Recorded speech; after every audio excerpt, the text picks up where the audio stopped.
Cek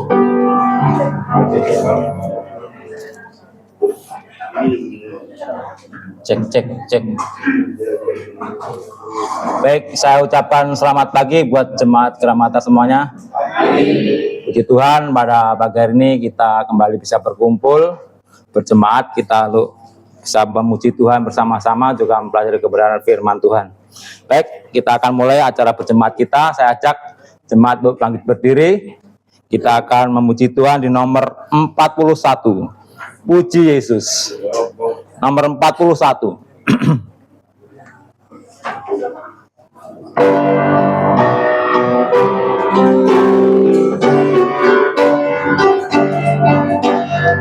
Puji Yesus, pujilah Juru Selamat. Isi dunia masukkan kasih-Nya, isi sorga muliakanlah Rajamu. Puji Yesus, agungkan namanya. Tuhan Yesus bagai gembala kita, siang malam kita didukungnya. Puji Yesus, kita keagungannya. Puji Yesus, mari bernyanyilah Tuhan. Puji Yesus, pujilah Juru Selamat yang tersalib untuk manusia. Hanya Yesus dapat memberi keselamatan. Puji Yesus, korban yang mulia. Masyurkanlah Dia penawar duka, kasih indah tak ada taranya. Puji Yesus, kita keagungannya. Puji Yesus, mari bernyanyilah. Puji Yesus, pujilah Juru Selamat. Dalam sorga sorakan hosana. Puji Dia yang betul-betul lamanya. Kristus Nabi, Imam serta Raja. Nyatanya Yesus tentu berjaya. Kuasa hormat hanya kepadanya. Puji Yesus, kita keagungannya. Puji Yesus, mari bernyanyilah. Baik, mohon untuk Mas Marinus pimpin kita dalam doa.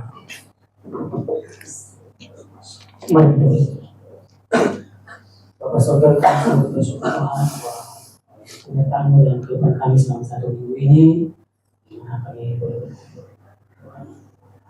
memuji-muliakan nama-Mu, dan sekiranya perkumpulan kami ini menjadi kemuliaan nama-Mu. Dan hari ini juga Tuhan, kami ada kebaktian berjemaat. Sekiranya bukan kami ini nama-Mu selalu dimuliakan, dan kami juga berdoa buat pelayan-pelayan yang mengambil bagian pelayanan hari ini, baik di pujian, di musik, dan baca warta, mengkhotbah, sekiranya berlangsung dengan baik sampai selesai nanti Tuhan. Dan kami juga berdoa buat jemaat yang belum sempat ada di tempat ini ataupun seperti yang belum sempat hadir mungkin dalam keadaan sakit, sekiranya mereka dapat dipulihkan kembali dan bisa bersama-sama dengan kami di tempat ini, dan setelah mereka dalam perjalanan Tuhan, semoga mereka dapat sampai di tempat ini dengan selamat dan bersama-sama dengan kami di tempat ini memuji memuliakan. Dan kasih Tuhan kami serahkan materi ini dalam tangan pengasihan-Mu. Kami berdoa dan mengucap syukur. Amin. Amin. Jemaat silakan duduk. Kita akan melanjutkan pujian kita. Kita buka buku nyanyi di nomor 276.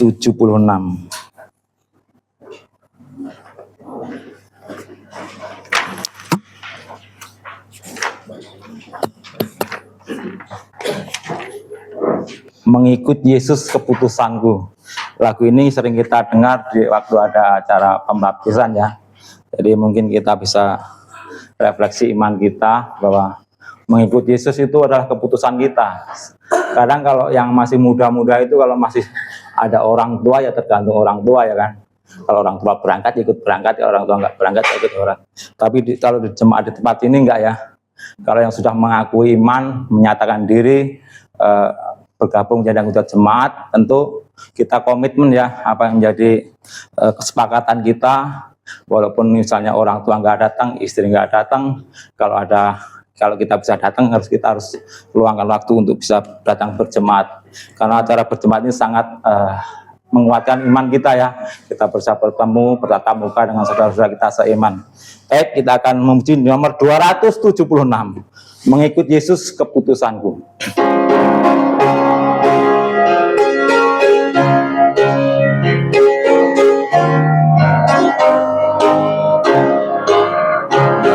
Mengikut Yesus keputusanku, mengikut Yesus keputusanku, mengikut Yesus keputusanku.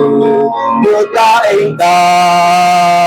tak ingkar Tuhan, dunia ku tinggal, salib ku pandang, dunia ku tinggal, salib ku pandang, dunia ku tinggal, salib ku pandang. Ku tak ingkar Tuhan, tetap ku ikut walau sendiri, tetap ku ikut walau sendiri, tetap ku ikut walau sendiri. Ku tak ingkar lahir, ku ikut sampai ku lihat Yesus, ku ikut sampai ku lihat Yesus, ku ikut sampai ku lihat Yesus. Ku tak ingkar. Amin, saudara-saudara. Baik, kita akan mendengarkan pembacaan Alkitab. Untuk yang bertugas, saya persilakan.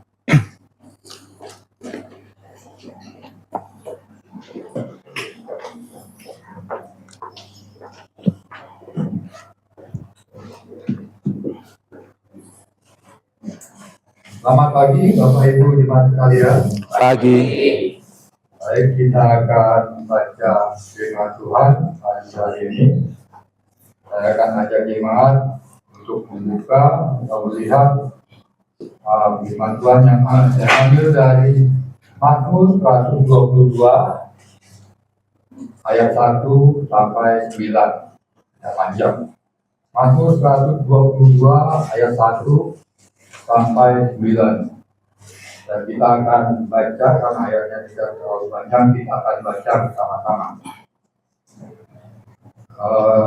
Mazmur 122 ayat 1 sampai 9 dengan judul berikut doa sejahtera untuk Yerusalem. Yang pertama kita mulai dari Mazmur 1, 2, 3. Nyanyian ziarah Daud. Aku bersukacita ketika dikatakan orang kepadaku, mari kita pergi ke rumah Tuhan. Sekarang kaki kami berdiri di pintu gerbangmu, hai Yerusalem. Hai Yerusalem yang telah didirikan sebagai kota yang bersambung rapat.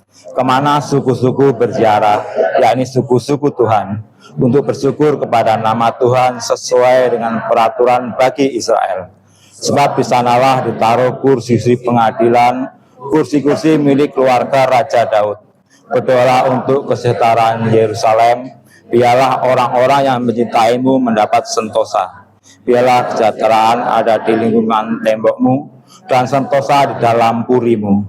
Oleh karena saudara-saudaraku dan teman-temanku, aku hendak mengucapkan semoga kesejahteraan ada di dalammu. Oleh karena rumah Tuhan kita, aku hendak mencari kebaikan bagimu. Perikop yang kita baca ini adalah salah satu nyanyian Raja Daud ketika umat Israel mau pergi ke Yerusalem untuk beribadah di Bait Allah. Dan di ayat pertama kita lihat bagaimana ayat ini menggambarkan perasaan Raja Daud ketika ada orang yang mengajak dia ke rumah Tuhan. Aku bersuka cita ketika dikatakan orang kepadaku, mari kita pergi ke rumah Tuhan. Banyak saya mungkin cuma juga kita mengajak orang atau saudara atau kenalan, yuk minggu kita datang ke gereja. Banyak di antara mereka yang menolak, alasannya macam-macam. Mungkin mereka sibuk atau ada acara atau apa. Tapi saya katakan bagi kita yang menyadari bahwa hidup kita semua Tuhan yang atur, kita bersyukur atas apa yang kita miliki. Hendaknya kita bersuka cita kalau ada orang yang mengajak kita ke rumah Tuhan. Saya melihat banyak pengalaman. Ada jemaat atau orang-orang yang dulunya rajin, saudara, datang tiap minggu, bahkan ikut pelayanan, tapi tiba-tiba mereka malas datang ke gereja. Dan salah satu faktor yang mempengaruhi hal itu adalah berkat, saudara. Jangan dikatakan berkat itu baik, belum tentu. Memang Tuhan kasih berkat itu baik, tapi bagi orang menerimanya, malah berkat itu menjadi bencana bagi mereka. Waktu ada mereka biasa-biasa saja, mereka datang dan. Tapi ketika Tuhan mulai memberkati mereka, mereka lupa. Waktu mereka datang ke gereja, waktunya gereja, malah mereka pergi jalan-jalan. Dan akhirnya, saya melihat orang Tuhan ambil berkat. Tuhan stop berkat. Baru mereka sadar. Hendaknya kita bagi yang percaya, kita selalu bersyukur, kita selalu merasa bahwa apapun yang kita miliki, semua Tuhan yang memberikan. Dan lewat ucapan syukurlah itu kita jemaat merasa bahwa memang ada sukacita kalau kita datang ke gereja berkumpul bersama-sama seperti Pak Markus katakan tadi. Walaupun misalnya orang tua yang tidak datang, anaknya juga datang sendiri, atau suami atau istri tidak hadir, istrinya datang sendiri. Amin, saudara. Amin. Baik, kita akan lanjutkan untuk memuji Tuhan. Kita buka buku nyanyi kita di nomor 305. 305. Pikul salib.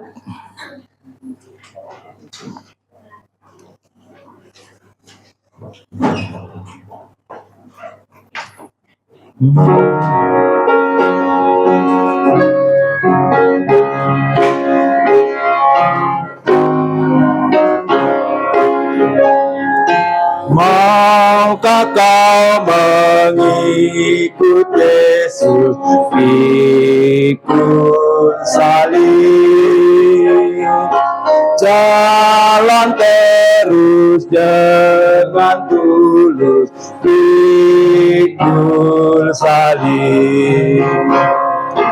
Pikulah salibmu serta jangan kesal, hingga kau dapat mahkota kurnia kekal.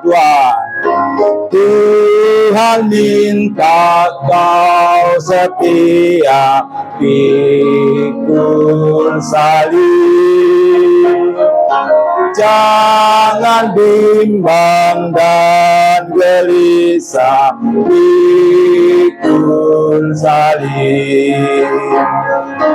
Pikulah salibmu serta jangan kesal,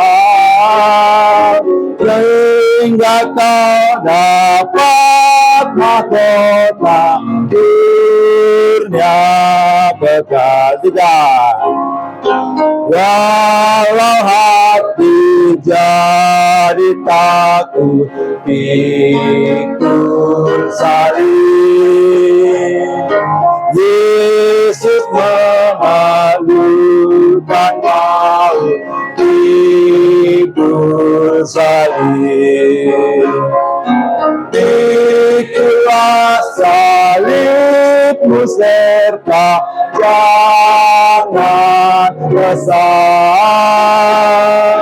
hingga kau dapat mahkota kurnia kekal. Jadi sebagai orang Kristen, kita harus pikul salib kita sendiri-sendiri ya. Mungkin salib kita berbeda-beda ya. Ada yang sakit penyakit nggak sembuh-sembuh, ada yang susah hidupnya, ekonominya kurang, banyaklah. Tapi semua itu harus kita pikul dan tetap berharap kepada Tuhan supaya Tuhan memberikan pertolongan dan kelegaan. Baik, kita akan kembali memuji Tuhan di nomor 333. Lawanlah godaan. 333.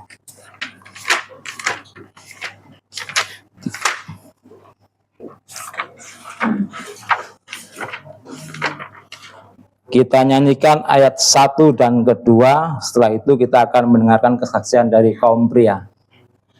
333 ayat 1 dan 2.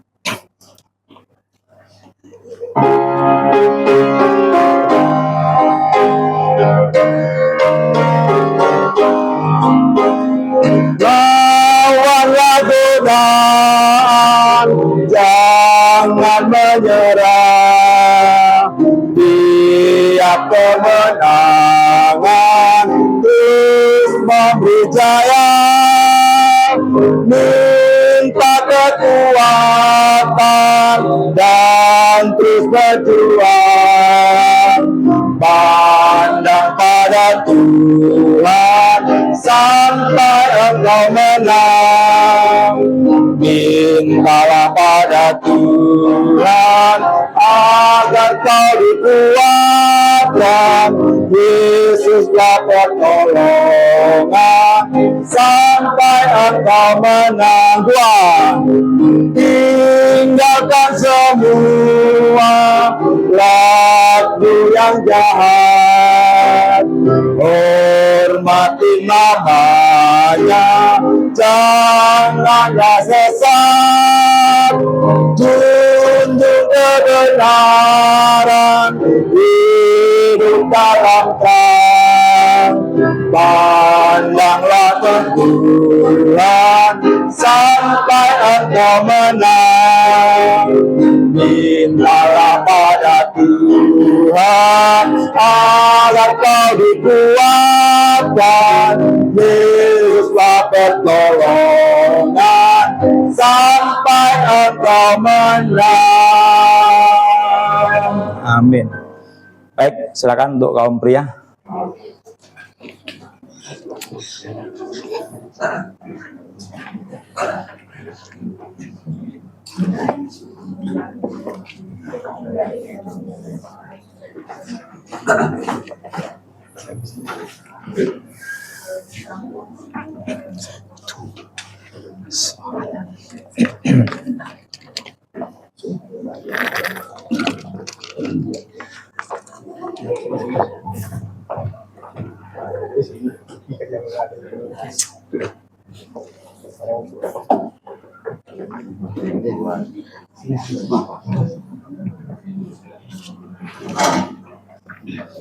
Atas Pak C. Ya, oke, selamat pagi Bapak Ibu. Pagi. Seperti biasa, kaum pria akan bersaksi, tentu itu untuk Tuhan. Saya memilih lagu di nomor 196, sekalipun dosamu merah. Ini masalah dosa, inilah masalah yang paling serius bagi Tuhan. Karena banyak orang, karena dia merasa dosanya banyak, jadi dia tidak layak untuk diampuni Tuhan. Ini pola pikir seperti itu berbahaya. Karena saya ada menemukan orang seperti itu. Dia mengaku karena terlampau banyak dosanya, Tuhan tidak akan mau mengampuni dia gitu loh. Nah ini berbahaya sekali. Tetapi bagi kita di tempat ini tentu sudah paham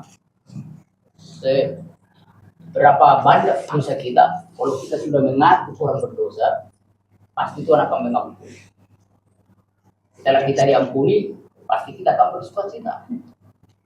Itulah sebabnya kalau kita sudah lahir baru, hati kita tersentuh karena Tuhan sudah mengampuni kita sehingga kita orang-orang yang sudah diselamatkan. Inilah membuat kita sangat mengasihi Tuhan. Jadi kalau kita datang ke tempat ini, kalau mau ketemu dengan saudara seiman ya oke lah bagus. Tapi fokus kita hanya untuk memuji Tuhan, menyenangkan hati Tuhan. Itu fokus kita nomor satu. Kita di sini melayani bukan karena siapa, karena begini, tapi karena kita sadar kita orang yang sudah ditebus pasti ada kerinduan untuk menyenangkan hati Tuhan. Lewat apa? Lewat ya mungkin sikap kita, perkataan kita, perbuatan kita, agar Tuhan kita senang. Itu paling utama. Tetapi ada orang setelah dosanya diampuni, jadi dia merasa, udahlah, kalau nanti kita berdosa, Tuhan sudah mengampuni. Nah ini bahaya juga pola pikir seperti itu. Karena dia merasa, wah, udah diampuni semua dosa saya suka-sukalah berbuat dosa, ini bahaya juga. Inilah orang-orang yang tidak sungguh-sungguh mengasihi Tuhan. Nah, oleh karena itu, kita di ruangan ini, kita harus tetap jangan menderah. Bila kita berusaha nyanyikan, jangan menderah ketika kita ada godaan. Karena apa? Nanti ujung-ujung kita kan menang. Memang ada banyak Tuhan izinkan terjadi dalam kehidupan kita. Pastilah, namanya juga memikul salib ya agak enak kan. Pasti ada penderitaan. Tapi itu semua kalau kita memberikan pertolongan kepada Tuhan, Tuhan akan memberikan kekuatan. Silakan orang-orang yang menang nantinya. Oleh karena itu kami kaum pria akan bernyanyi di 196 sekalipun dosa merah.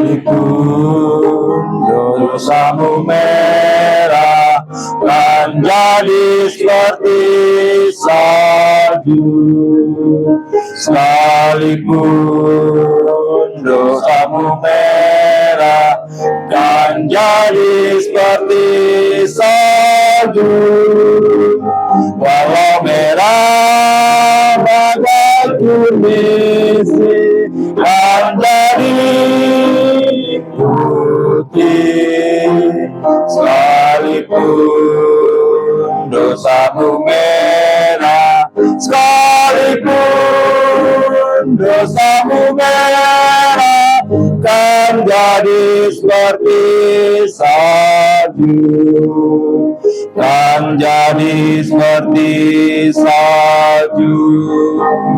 Oh dengar suara Tuhan dan kembali padanya. Oh, dengar suara Tuhan dan kembali padanya. Amat besar, besar kasih-Nya, murah hati-Nya. Oh, dengar suara Tuhan, oh, dengar suara Tuhan dan kembali padanya, dan kembali padanya. Dosamu diampuni, tak diingatnya lagi. Dosamu diampuni, tak diingatnya lagi. Allah pandang padaku, tatap Tuhanmu, dosamu diampuni, dosamu diampuni, tak diingatnya lagi, tak diingatnya lagi.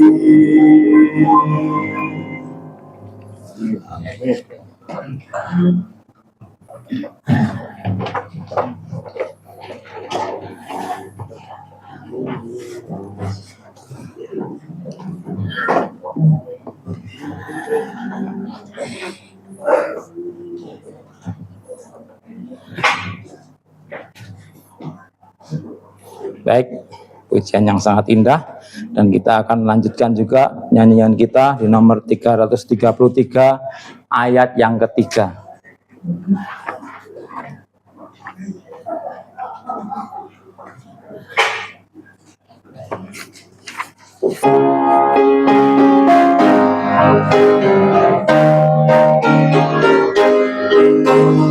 Allah memberikan mahkota mulia bagi yang beriman, yang terus percaya. Yesus menguatkan selama berjuang, pandang pada Tuhan sampai engkau menang. Mintalah pada Tuhan agar kau dikuatkan. Yesuslah pertolongan sampai engkau menang.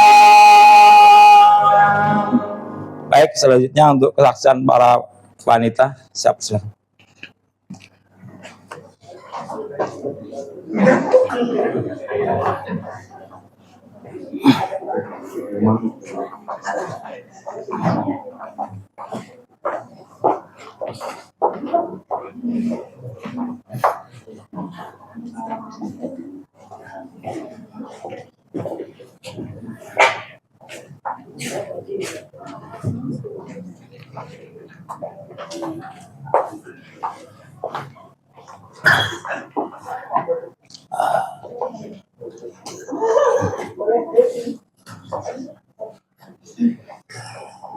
Selamat pagi Bapak Ibu saudara-saudara sekalian. Pagi.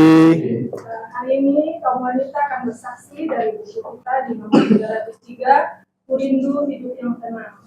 Semua orang pasti merindukan hidup yang tenang. Jadi lagu ini dalam menjadi berkat bagi kita, mengingatkan kita akan pergi ke surga, ke sana, ke tempat Tuhan kita, Allah kita akan nyaman dekat dengan Tuhan, tapi kita tetap harus hidup menurut sesuai dengan firman-Nya, dan juga kita hidup apa yang dikehendaki Tuhan di dalam hidup kita. Biarlah lagu ini menjadi berkat bagi kita semua. Bisa kena semua.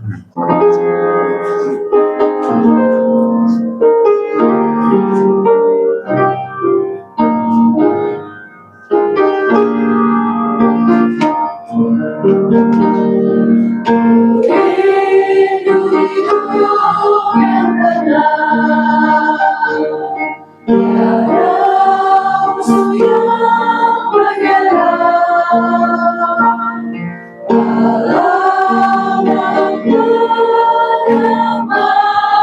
kedamaian, daya pujian bagi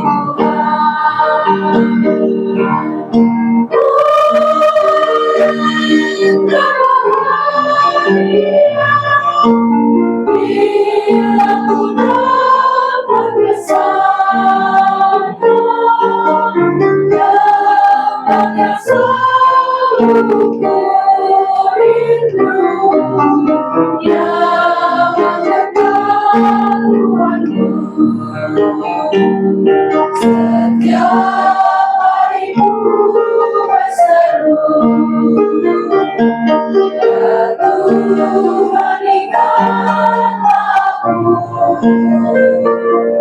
karena hanyamu padamu diserahkan segenap jiwaku.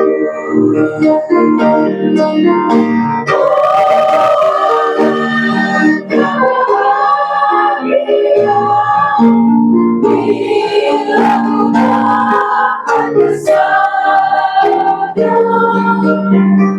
dapat yang selalu ku rindu yang mendekat Tuhanmu. Segala hormatku untukmu, betapa besar kasih-Mu dengan terkesan padaku. Berubahlah sudah bagiku.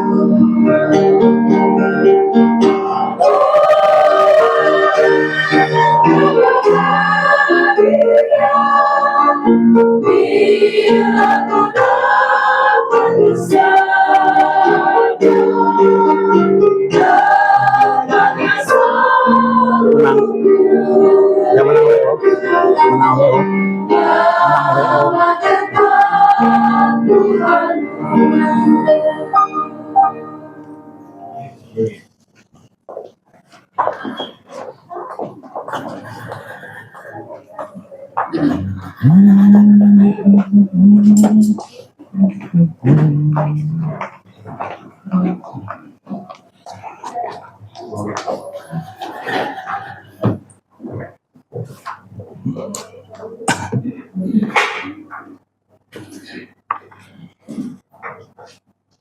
Baik, kita akan mendengarkan warta jemaat. Bagi yang bertugas, saya persilakan.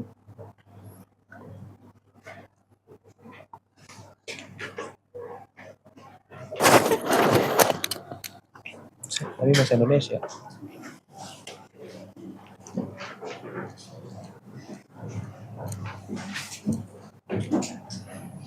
Selamat pagi, GBI Gramata semuanya. Pagi.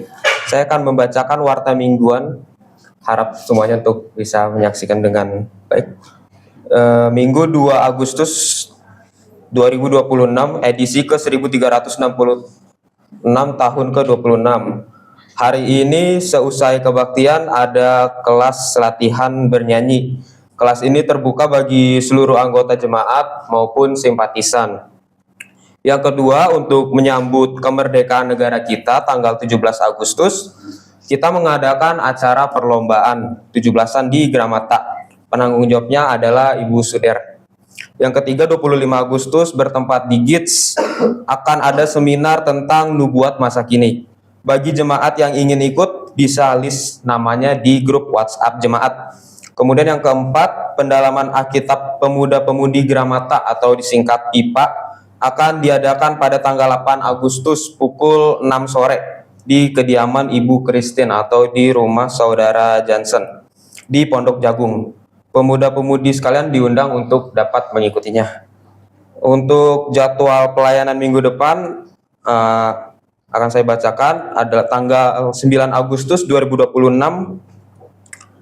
Pemimpin nyanyi pengkhotbah Guru Injil Oka Bagas, kemudian pemimpin nyanyi Bapak Erwin, Pembaca Alkitab Diaken Gultom, pembaca warta Saudara Faber, pemusik Ibu Suder, petugas kolekte Diaken Gunadi dan Saudara William, penerima tamu Saudari Ian, sound system Bapak Nandra. Untuk hal lainnya seperti artikel udah diterjemahkan oleh Pak Gembala, mungkin kita bisa baca di lain waktu untuk memberikan apresiasi terhadap Pak Gembala yang sudah menerjemahkannya. Demikian pembacaan warta minggu ini. Saya kembalikan kepada pemimpin pujian. Terima kasih. Terima kasih untuk Mas Andika Perkasa. Baik, kita akan kembali memuji Tuhan di nomor 296 295 sambil kita jalankan kolekte. 295 pada ayat yang kedua nanti kolektenya mulainya.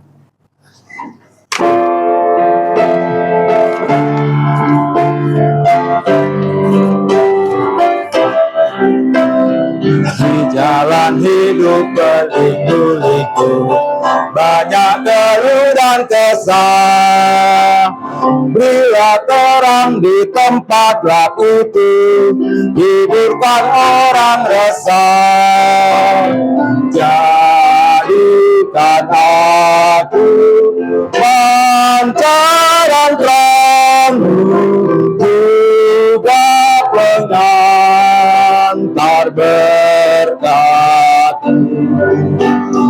Jadikan aku, ya Yesus Tuhan, pancaran berkat bagi sekalian. Silakan. Kita kisah kasih Tuhan dan pengampunan penuh.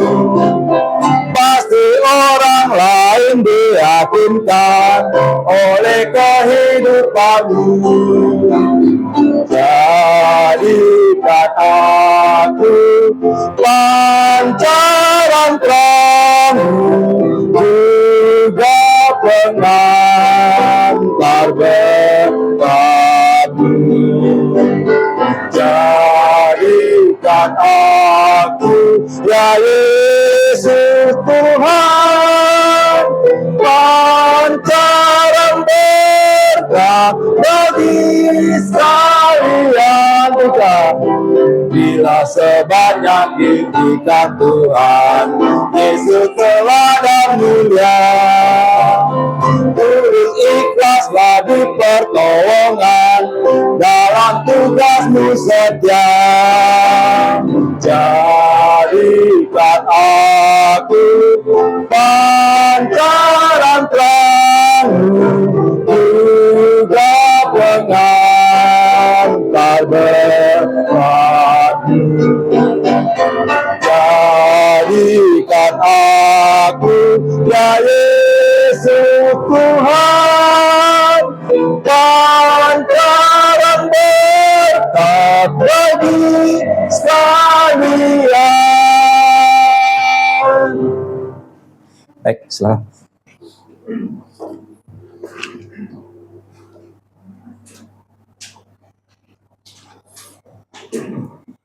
Dan mari kita bersatu dalam doa. Bapa di surga, kami mengucap syukur Tuhan. Tuhan, terima kasih dalam satu minggu ini Tuhan telah memimpin, Tuhan telah memberikan kesehatan dalam kehidupan kami Tuhan, sehingga kami jemaat berkumpul kembali untuk memuliakan Bapa di surga. Tuhan, kami juga telah mengumpulkan persembahan kiranya berkati berkat ini agar kami dapat mempergunakan di tempat ini sesuai rencana Tuhan. Bapa surga, sebentar lagi juga akan belajar firman Tuhan, kiranya apa yang disampaikan kami dapat sungguh-sungguh memahaminya dan memperkasihkan dalam kehidupan kami Tuhan. Terima kasih Tuhan, kiranya acara kami belajar saat ini kami serahkan semua ke dalam tangan yang di nama Yesus Kristus terus selama bersyukur. Amin. Terima kasih untuk Bapak Parlim dan Mas Faber. Baik, kita akan sebentar lagi mendengarkan pengurahan firman Tuhan Saya ajak jemaat untuk bangkit berdiri. Kita akan memuji Tuhan di nomor 135. 135. Suaramu kurindukan. Pada ayat yang kedua, saya serahkan waktu ke Bapak Gembala. Suaramu kurindukan.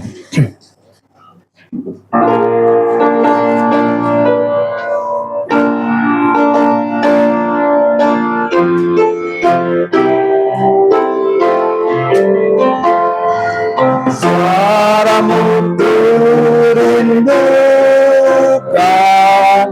bukan telingaku. Suaramu kurindukan, diamkan jiwaku. Suaramu Tuhan kurindukan, bukan telingaku. Ku menyembah, ku menyerah, ku rindukan suaramu. Silakan Bapak Gembala. Suaramu ku rindukan, hidupku.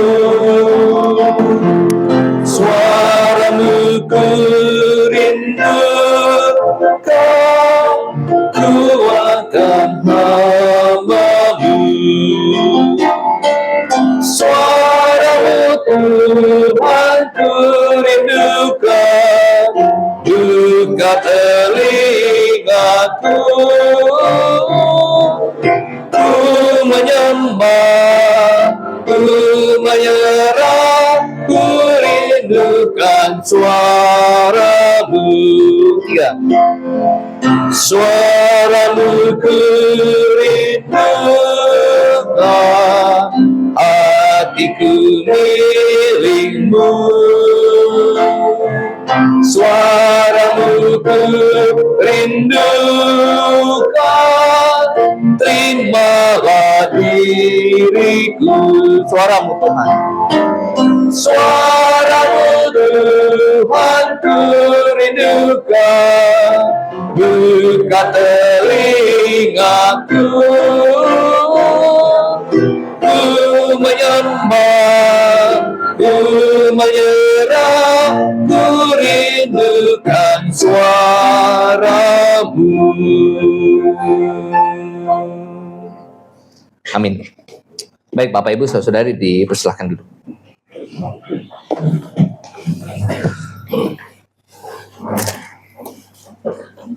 Baik jemaat sekalian, saya mengajak kita semua untuk membuka Alkitab kita dalam Ibrani pasal yang 11. Kita sedang dalam seri Heaven's Hall of Fame, yaitu para pahlawan iman, nama-nama yang tercatat ya, di kitab kehidupan di surga, termasuk nama kita.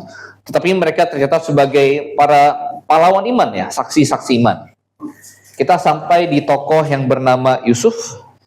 Jadi kita akan baca satu ayat saja dalam ayat yang ke-22. Ibrani pasal 11 kali 2, ayat yang ke-22. Ibrani 11 ayat 22. Oke. Sudah, kita akan baca pada hitungan yang ketiga. 1, 2, 3. Karena iman, maka Yusuf menjelang matinya memberitakan tentang keluarnya orang-orang Israel dan memberi pesan tentang tulang belulangnya. Karena iman, maka Yusuf menjelang matinya memberitakan tentang keluarnya orang-orang Israel dan memberi pesan tentang tulang belulangnya. Mari kita buka dalam kitab Kejadian. Ya. Kita bandingkan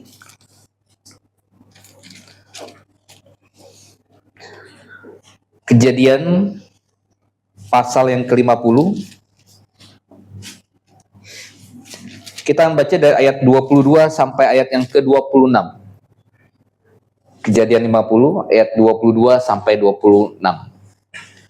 Saya ketemu, kita baca lagi hitungan ketiga bersama-sama. 1, 2, 3.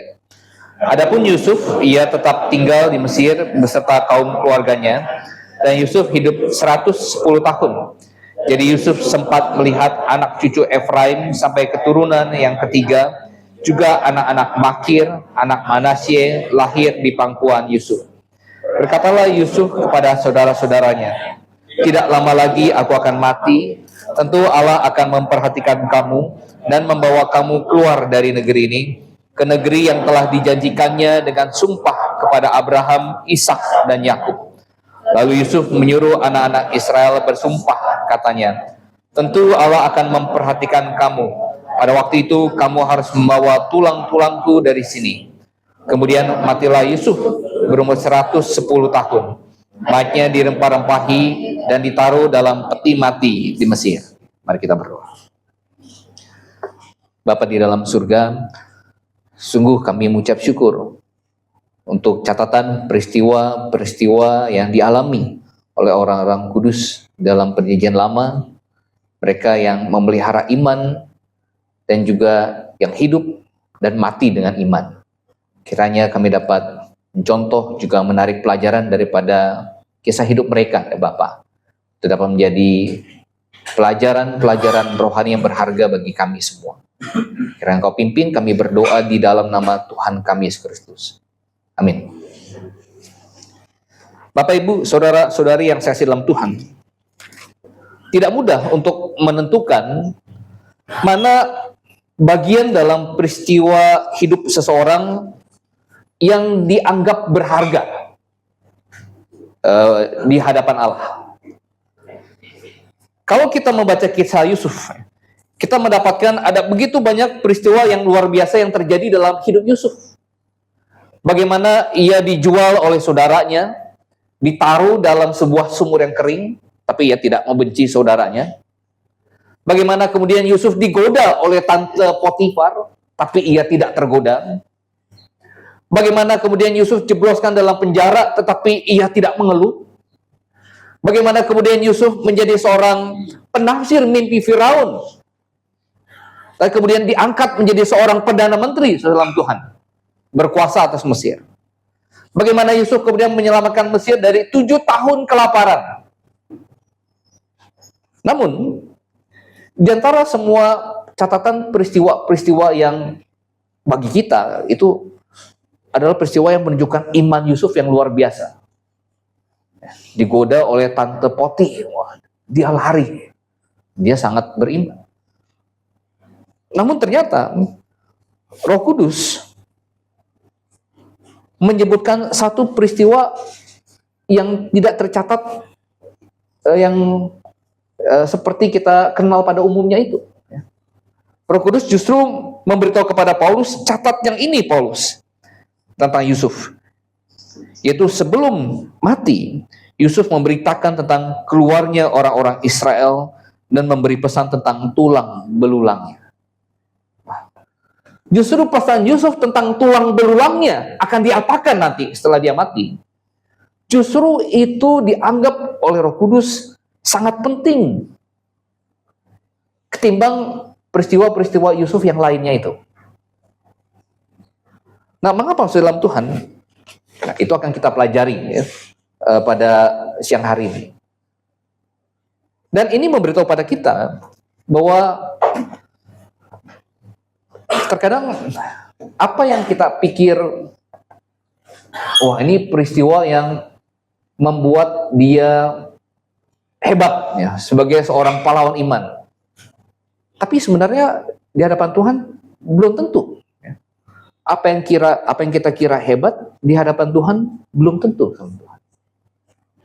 Apa yang kita kira sepele, ya, remeh-temeh mungkin, tetapi bisa jadi di hadapan Tuhan itu yang justru paling berharga. Itu yang paling justru menunjukkan imanmu. Ya, ketika misalkan ada orang Kristen, dia memiliki satu pergumulan, ya, dia memiliki hati yang hancur, dia berdoa di hadapan Tuhan, orang lain tidak tahu, ya, mungkin ada kira, wah itu remeh-temeh lah, ya, hal yang kecil. Siapa tahu justru di hadapan Tuhan itu adalah peristiwa yang justru paling menunjukkan iman Anda di hadapan Tuhan. Mungkin ada kalanya kita berpikir, wah, ketika saya berkhotbah atau ketika saya pimpin pujian, ketika saya melayani di penjara atau saya bagi traktat, ini yang paling Tuhan ingat. Mungkin belum tentu, saudara Tuhan. Mungkin belum tentu. Ya, Allah kita menilai, cara Allah kita menilai berbeda dengan cara kita menilai. Seperti ketika Samuel mau urapi Daud, ya, seluruh anak-anak Isai diurutkan. Wow. Eliab yang pertama pikir, wah, saya ini ya, pengganti daripada Saul. Tapi Samuel katakan, Allah tidak melihat, tidak menilai seperti manusia menilai. Dia tidak menilai dari luar. Allah menilai sampai jauh ke dalam hatinya. Allah menilai batinnya. Allah mengukur karakternya, bobotnya. Nah, saudara dalam Tuhan, Yusuf mungkin tidak menyangka bahwa pesannya tentang tulang belulangnya nanti akan diapakan. Justru itu yang dianggap paling menunjukkan imannya dari keseluruhan hidupnya oleh Tuhan. Nah, saudara dalam Tuhan, mengapa begitu? Ya? Bukankah Yakub juga berkata demikian? Ya, coba kita buka dalam Kejadian. Ya. Bukankah Yakub juga berpesan kalau dia mati nanti akan diapakan? Diapakan. Coba kita buka dalam Kejadian pasal 48. Maaf, 49. Kejadian pasal 49. Silakan Anda perhatikan, saya akan bacakan di ayat 29 sampai yang ke-33. Kemudian berpesanlah Yakub kepada mereka, apabila aku nanti dikumpulkan kepada kaum leluhurku, kuburkanlah aku di sini, di sisi nenek moyangku, dalam gua yang di ladang Efron orang Het itu, dalam gua yang di ladang Makpela di sebelah timur Mamre di tanah Kanaan, ladang yang telah dibeli Abraham dari Efron orang Het itu untuk menjadi kuburan milik. Disitulah dikuburkan Abraham beserta Sarah istrinya. Disitulah dikuburkan Ishak beserta Ribka istrinya. Dan disitulah juga kukuburkan Lea. Ladang dengan gua yang ada di sana telah dibeli dari orang Het. Setelah Yakub selesai berpesan kepada anak-anaknya, ditariknyalah kakinya ke atas tempat berbaring dan meninggallah ia. Maka ia dikumpulkan kepada kaum leluhurnya. Loh, bukankah Yakub juga meninggalkan pesan yang sama? Kalau saya meninggal nanti, kuburkan saya di gua Makpela, ladang yang telah dibeli oleh Abraham dari Efron orang Het itu. Lalu kenapa pesan Yakub tentang jenazahnya itu tidak dicatat? Kenapa yang Yusuf dicatat? Apa yang membedakan pesan Yakub dengan pesan Yusuf, saudara Tuhan? Nah, menariknya, saudara Tuhan, pesan Yakub itu adalah pesan yang natural, pesan yang alami. Kalau saya meninggal nanti, kalau papa meninggal nanti, kuburkan papa di ladang yang dibeli oleh kakek, ya, di Makpela, ya, di tanah Kanaan. Itu wajar. Ya. Apalagi Yusuf adalah seorang perdana menteri, siap, ya, punya kuasa, langsung segera laksanakan. Tapi pesannya Yusuf berbeda, saudara Tuhan. Pesannya Yusuf adalah kalau saya meninggal nanti Tuhan akan bebaskan kalian dari Mesir. Tuhan akan bawa kalian ke tanah perjanjian. Jangan lupa bawa tulang belulang saya, kuburkan di tanah perjanjian itu. Pesan Yusuf menunjukkan imannya. Ya, pasti memang secara natural dia pasti mau dikuburkan di tempat keluarga besarnya dikuburkan, tempat bapak dikuburkan. Tetapi pesan Yusuf lebih daripada itu. Ya, dia katakan, sampai kalian masuk ke negeri perjanjian, bawa tulang belulang saya, setelah kalian berkuasa atas negeri perjanjian, baru kuburkan tulangnya. Ini menunjukkan iman Yusuf yang luar biasa sama Tuhan. Ya. Bahwa dia percaya, nanti Israel akan keluar dari Mesir, dan masuk ke negeri perjanjian, yang dijanjikan Allah kepada Abraham, Ishak, dan Yakub. Nah, ini perbedaannya. Oke lah, Yakub mungkin boleh bersinar di peristiwa lainnya ketika dia memberkati Efraim dan Manasye. Tapi di bagian Yusuf, ya, iman dia cemerlang. di waktu dia mau meninggal. Ya, ketika dia meninggalkan pesan tentang tulang belulangnya. Nah, Bapak Ibu, saudara-saudari yang kasih dalam Tuhan, hari ini saya mengajak kita untuk melihat 3 hal ya. Looking beyond ya. Melihat jauh ke depan. Pertama, kita akan melihat bagaimana Yusuf ya, memandang ke atas ya. Looking above ya, melihat ke atas. Dengan Yusuf melihat ke atas, ya, dia bisa mengalahkan 3 hal dalam Tuhan. Dia bisa menang atas godaan kekayaan, atas godaan lingkungan, dan atas godaan kematian. Tadi Pak Simon ada singgung ya, beri kesaksian. Bagaimana orang yang sebelum dia, misalkan banyak orang, bahasa orang Kristen yang sebelum dia diberkati, dia rajin datang. Ya. Kemudian setelah dia diberkati, justru dia mundur. Nah, Yusuf tidak seperti itu. Yusuf memandang kepada Allah sehingga dia bisa menang atas godaan kekayaan. Bayangkan sebelum Yusuf, ada dulu saya pernah baca buku ya, trivia ya.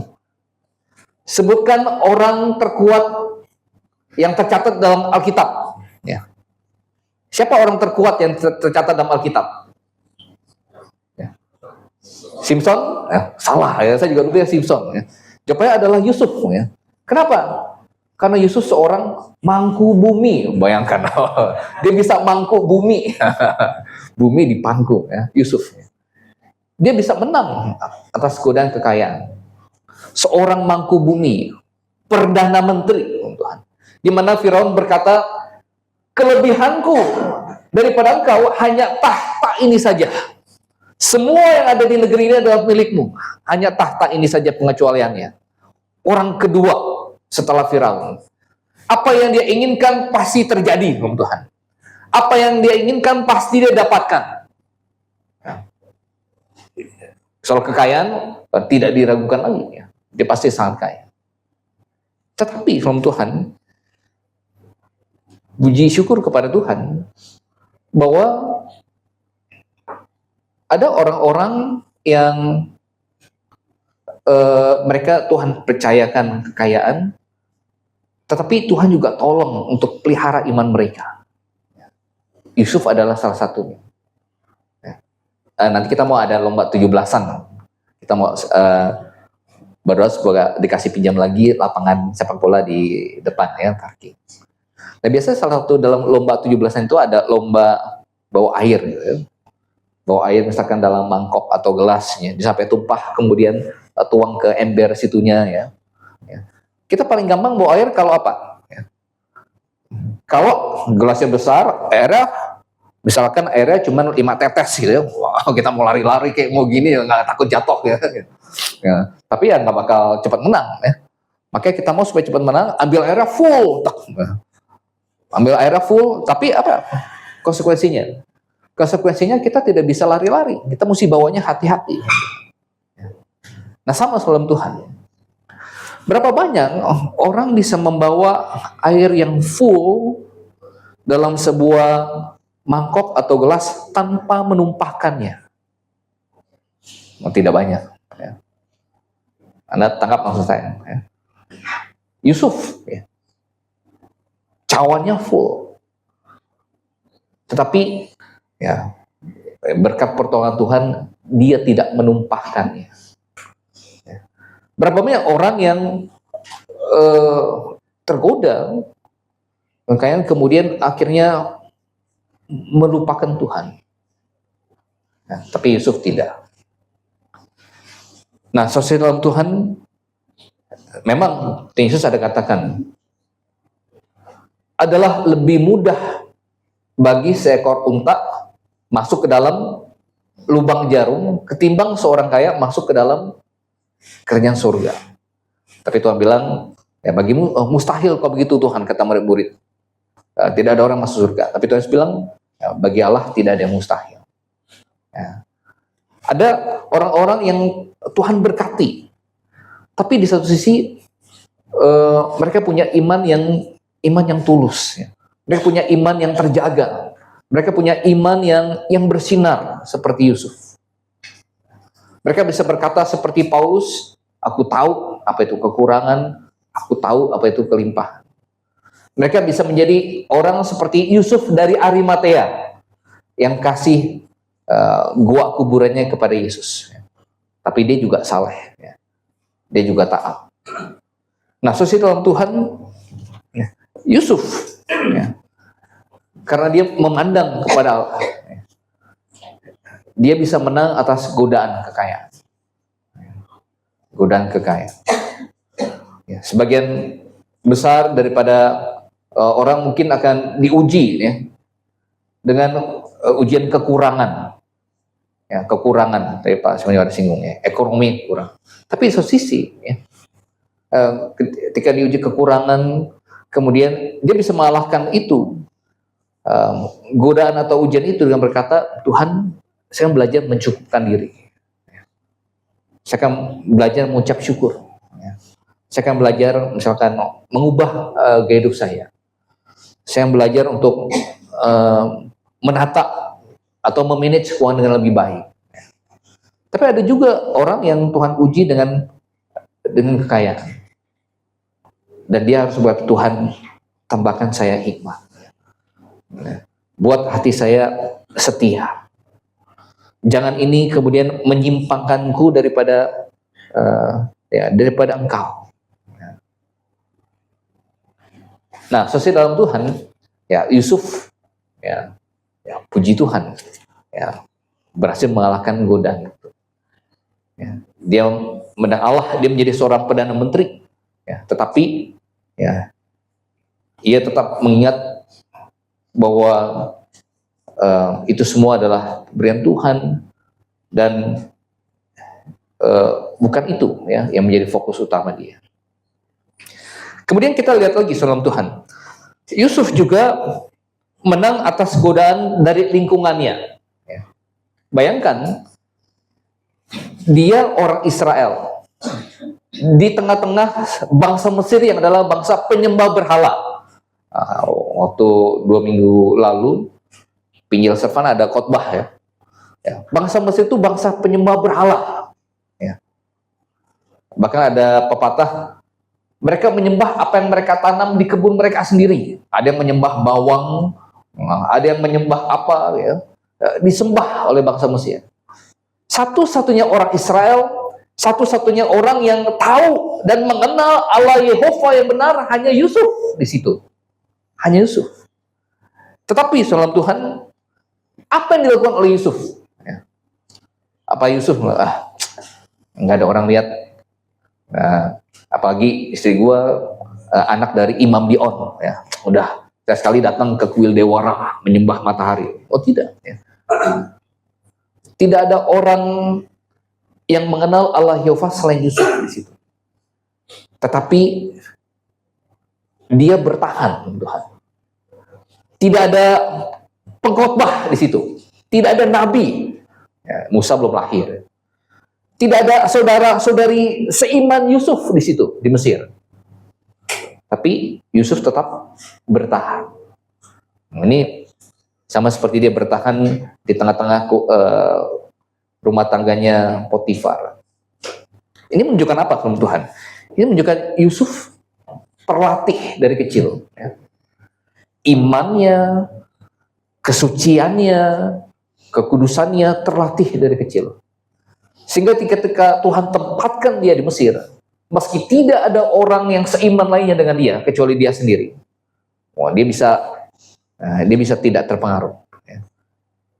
Dia justru kalau bisa mempengaruhi orang-orang di sekitarnya. Saya yakin dia pasti mempengaruhi istrinya. Nah, anak dari Imam Dion untuk percaya kepada Allah Yehova. Nah, saudara dalam Tuhan, maka demikian juga harusnya kita, ya hidup kita. Ketika Tuhan menaruh Anda di lingkungan pekerjaan, lingkungan sekolah, lingkungan kampus, lingkungan bisnis. We are the influencer. Ya. Kita yang mempengaruhi. bukan mereka yang mempengaruhi kita. Semua teman kerja saya ngomong kotor semua, Pak. Ya, kita jangan ngomong kotor. Ya. Semua teman kerja saya mabuk-mabukan semua, Pak. Ya. Kita tidak mabuk-mabukan. Semua teman kerja saya merokok semua, Pak. Ya. Kita tidak merokok. Ya, kita tidak terpengaruh. Ya. Bisa menang atas lingkungan. Nah, saudara dalam Tuhan, kemudian apalagi? Ya. Karena Yusuf melihat ke atas, dia menang atas godaan kekayaan, godaan lingkungan, kemudian atas kematian. Atas kematian. Biasanya bagi orang yang belum diselamatkan, kematian adalah sesuatu yang menakutkan. Tapi bagi orang yang sudah diselamatkan, itu hanya perpindahan dari bumi ke surga. Rapture itu melewatkan kematian, hidup langsung ke surga. Nah, bagi orang percaya, kematian tidak menakutkan. Nah, Yusuf, dia bisa menang atas kematian. Dia tidak takut. Ya. Bagaimana keadaan Israel nanti setelah dia meninggal? Apa yang dia pesankan? Di ayat 22 dia bilang, Ibrani 11 ayat 22. Yusuf berkata, memberi pesan tentang tulang belulangnya. Tadi kemudian kita baca lagi dalam Kejadian pasal 50. Nanti Allah akan membawa engkau keluar dari Mesir. Jangan lupa memperhatikan kamu, melawat kamu, membawa kamu keluar dari negeri ini ke negeri yang telah dijanjikannya dengan sumpah pada Abraham, Ishak dan Yakub. Pada waktu itu kamu harus membawa tulang-tulangku dari sini. Tulang-tulangku dari sini. Jadi Yusuf mungkin belum, saya tidak tahu apakah dia dikasih penglihatan tentang masa depan oleh Tuhan. Tapi Yusuf mungkin tidak tahu Musa akan dilahirkan. Musa akan membawa Israel keluar, kemudian berjalan di tanah kering, melewati laut yang terbelah. Yusuf mungkin tidak tahu itu. Mungkin Yusuf tidak tahu bahwa nanti Tuhan akan menjaga Israel dengan tiang awan dan tiang api di malam hari. Dikasih makan mana. Yusuf mungkin tidak tahu. Tapi dia tahu satu hal, bahwa Allah pasti akan tepati janjinya. Allah akan tepati janjinya. Dia akan kasih kalian negeri perjanjian itu. Oleh karena itu kalian tidak mungkin akan tinggal di sini. Oleh karena itu, karena kalian tidak nanti akan tinggal di sini, jangan lupa tulang saya. Bawa keluar dari Mesir. Yusuf memiliki iman seperti itu. Nah, saudara-saudara dalam Tuhan, itu hanya bisa terjadi ketika seseorang dia memiliki pandangan kepada Tuhan, ke atas. Dia memandang kepada Allah, bahwa ada Allah yang sanggup menepati janjinya. Kematian bukanlah sesuatu yang menakutkan, bahwa tersedia sesuatu yang jauh lebih indah bagi saya di akhir hidup ini. Nah, dalam Tuhan, bagi orang percaya, kematian perpindahan dari bumi ke surga, bukan akhir dari segalanya. Perpindahan dari bumi ke surga. Kita tidak takut dengan kematian. Yesus yang berkata, "Hai maut, di mana sengatmu? Hai maut, di mana kemenanganmu?" Jadi kalau ada kontraktor Kristen, kalau dia punya uang, dia mau bangun gedung, dia tidak akan lewatkan lantai 4 gitu. Dia naik lift gitu, lantai 4, 1, 2, 3, 5. Kemana 4-nya? Pada waktu tanding pingpong sama di Grave dengan saudara Ivan, kami di Metro Sunter itu, ada lantai 1, 2, 3, 4. Wah, ini kemungkinan yang bangun atau yang punya orang Kristen ya. Ada lantai 4-nya, gitu. Dia tidak takut dengan 4, gitu. Lantai 4-nya. Ya, tidak takut dengan kematian. Nah, itu Yusuf salam Tuhan. Ya. Kita lihat dia memandang ke atas, ya. Looking above. Yang kedua, saya mengajak kita untuk melihat Yusuf bagaimana dia memandang ke depan. Ya. Looking ahead. Yusuf memandang ke depan. Perhatikan bagaimana Yusuf ya, selama dia menjadi seorang perdana menteri di Mesir, ya, dia menunjukkan bahwa dia bukan orang Mesir. Ya. Kalau saya meninggal nanti, bawa tulang saya ke negeri perjanjian, bawa tulang saya dari Mesir. Saya tidak mau dimakamkan di Mesir karena saya bukan orang Mesir. Yusuf menunjukkan terus-menerus ya bahwa dirinya bukan orang Mesir. Dirinya bukan orang Mesir. Dan ini memberitahu pada kita bagaimana Yusuf memandang ke depan. Oh ya, Mesir adalah negeri yang memelihara keluarganya. Atas providensia Tuhan, Yusuf akhirnya bisa pergi ke sana, yang jadi perdana menteri, kemudian memelihara keluarganya. Kemudian atas providensia Tuhan juga, kemudian Firaun berbaik hati menyediakan sebuah tanah yang bernama Goshen. Ya, oke, keluargamu Yusuf boleh tinggal di Goshen, ladang pengembalaan yang subur. Tetapi Yusuf ingat bahwa dia tahu janji Tuhan, bahwa kita tidak akan selama-lamanya tinggal di Goshen. Kita nanti sesuai dengan janji Tuhan pada Abraham, kita akan keluar ke negeri perjanjian. Kamu jangan lupa bawa tulang saya ke sana. Goshen. Nah, saudara dalam Tuhan, saya berpikir, ya kita berimajinasi, mungkin keluarga-keluarganya, abang-abangnya, atau masih hidup ya, anak-anaknya, masih ada adik yang Benyamin mungkin masih hidup, ya, akan bertanya, ngapain kita keluar dari Goshen? Ya.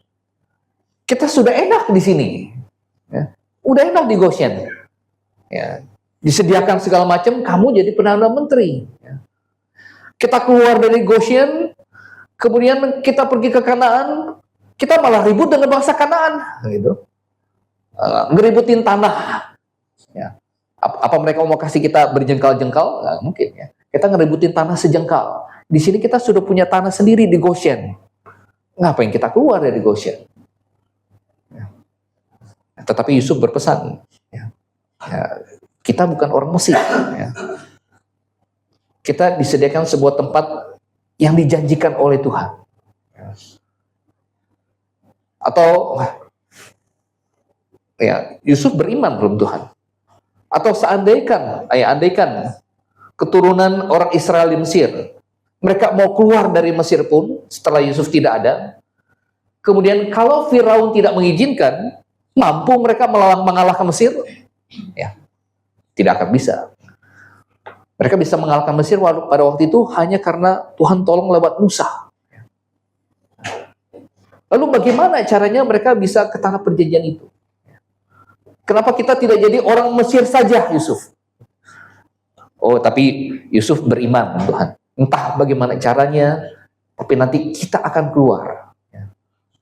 Bawa tulang-tulang saya keluar dari sini. Yusuf menekankan, ya, kita bukan orang Mesir. Ya.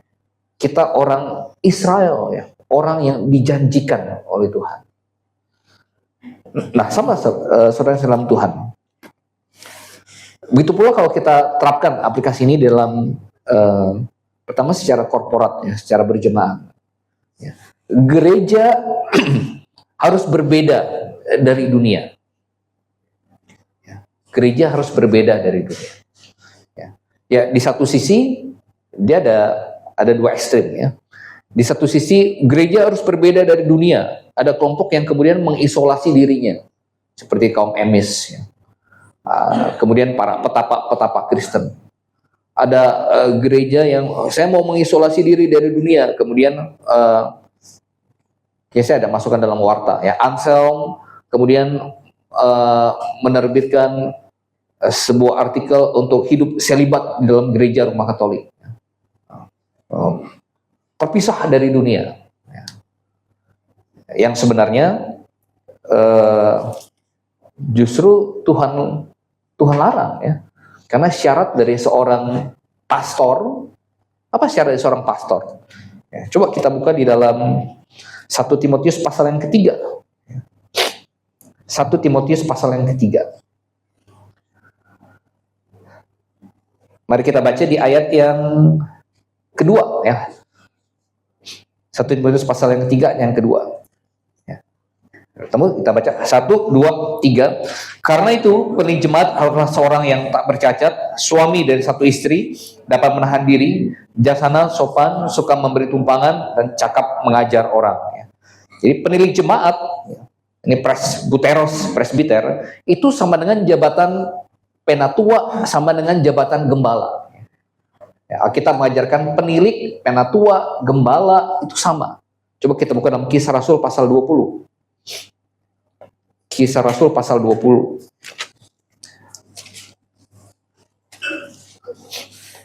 Ini juga salah satu adalah distinctive of the Baptist, ya. Ciri khas kaum Baptis yang kita dapatkan dari Alkitab ya. Kisah Rasul pasal 20, sekarang Anda perhatikan ayat 17. Karena itu, ia menyuruh Paulus, seorang dari Miletus ke Efesus dengan pesan supaya para penatua jemaat datang ke Miletus. Jadi Paulus menyuruh siapa ke datang ke Miletus? Para penatua jemaat. Kemudian Anda baca ayat 28. Mari kita baca ayat 28 bersama-sama. 1, 2, 3. Karena itu, jagalah dirimu dan jagalah seluruh kawanan, karena kamulah yang ditetapkan Roh Kudus menjadi penilik untuk menggembalakan jemaat Allah yang diperolehnya dengan darah anak sendiri. Jadi kepada para penatua yang disuruh kumpul di Miletus ini, Paulus berkata, kalianlah yang ditetapkan Roh Kudus menjadi penilik. Hai para penatua, kalianlah penilik untuk menggembalakan jemaat Allah. Jadi penatua sama dengan penilik, sama dengan gembala. Pastor itu gembala. Nah, syarat pastor, gembala atau penilik, penatua 1 Timotius pasal 3 adalah suami dari satu istri, a husband of one wife. Harus menikah justru Anselm. Harus menikah. Baru bisa disebut pastor. Saya jadi ingat kalau soal menikah, ketika saya memutuskan, saya undur-undur, ditanya sama orang tua saya mau kuliah apa, ya, saya undur-undur, akhirnya saya jawab mau masuk sekolah teologi. Itu kan mama saya bilang jadi pendeta ya, mama udah duga kamu jadi pendeta. Ya. Pertanyaan pertama yang mama saya lontarkan adalah boleh kawin nggak, gitu. Dia bilang justru harus menikah, ya. Baru bisa jadi gembala, ya. Takut nggak bisa gendong cucu, ya. Itu syarat gembala, pastor. Nah, sebelum Tuhan itu ekstrim yang satu, ya. Terpisah dari dunia, ya. Jadi petapa Kristen asing diri. Tapi ada ekstrim yang lainnya, di mana gereja sudah jadi satu dengan dunia, ya. Ketipek jadi satu dengan dunia. Anda kalau lihat banyak pastor mega church sekarang, ataupun cara bernyanyinya, cara model desain ruangannya sudah mirip dengan cara dunia. Dunia melakukan entertain, kemudian dibuat lightningnya, kemudian bandnya, musiknya, cara bernyanyinya, bahkan cara berpakaian pengkhotbahnya sudah sekarang model casual, ya pakai kaos oblong atau celana jeans, gitu. Kemudian dengan alasan, saya mau meniru seperti Paulus berkata, untuk jangkau orang Yahudi, saya menjadi seperti orang Yahudi, jangkau orang Yunani, saya harus jadi seperti orang Yunani, saya jangkau orang yang suka ngerokok, saya harus ngerokok, jangkau orang yang suka mabuk, saya pergi ke bar, jangkau orang yang LGBT, saya harus pakai anting. Enggak. Mereka salah menafsirkan ayat itu. Karena ayat itu juga berkata, meskipun demikian, aku tidak keluar dari hukum Kristus. Nah, kita menempatkan pada porsinya. Gereja harus berbeda dari dunia. Tapi di satu sisi gereja ada di dunia untuk menyelamatkan orang-orang dunia. Tapi gereja harus berbeda dari dunia. Ya. Filosofinya, kesukaannya, kemudian cara berpakaiannya,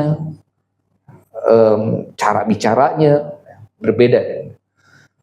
Nah, kalau kita terapkan ini aplikasinya secara pribadi, Tuhan, kita harus berbeda dari orang yang tidak percaya. Jangan jadi duniawi. Jangan jadi duniawi. Coba kita baca Roma pasal 12. Roma pasal 12. Mari kita baca bersama dalam ayat yang kedua. Roma pasal 12 ayat yang kedua. Sudah ketemu? Kita baca hitungan 3. 1, 2, 3. Janganlah kamu menjadi serupa dengan dunia ini, tetapi berubahlah oleh pembaruan budimu, sehingga kamu dapat membedakan manakah kehendak Allah, apa yang baik, yang berkenan kepada Allah, dan yang sempurna. Janganlah kamu menjadi serupa dengan dunia ini. Ini secara pribadi, Tuhan. Apakah orang yang melihat kita bisa melihat, wah, dia berbeda dari orang dunia, berbeda dari orang yang tidak percaya? Ataukah orang melihat Anda justru nggak ada bedanya tuh, sama-sama juga, ya? Saya ngerokok, dia ngerokok, saya mabuk, dia mabuk, saya ngomong kotor, dia ngomong kotor, saya nipu, dia juga tukang bohong. Nah, dalam Tuhan, ya, Yusuf, ya, dia memposisikan dirinya bahwa saya orang Israel, saya bukan orang Mesir. Bagaimana dengan kita? Ya? Apakah kita bisa memposisikan diri kita? I am a believer, saya orang percaya. I'm redeemed by Christ, saya ditebus oleh Kristus, saya miliknya. Nah, saya bukan milik dunia. Bisakah orang melihat Yesus nampak, ya, dalam hidup saya? Nah, itu yang kedua, looking above, looking ahead. Yang ketiga, memandang kepada generasi selanjutnya, ya. Looking above, looking ahead. Kemudian kita lihat, ya, looking after, ya. Apa yang Tuhan sediakan, ya, kepada generasi selanjutnya. Yusuf sebagai orang yang beriman, dia mencari cara bagaimana saya bisa berefek untuk generasi selanjutnya, bahkan setelah saya meninggal nanti. Ya. Yusuf pikirkan itu. Bagaimana caranya? Ya. Tulang saya jangan dikuburkan di Mesir, taruh dalam peti. Ya.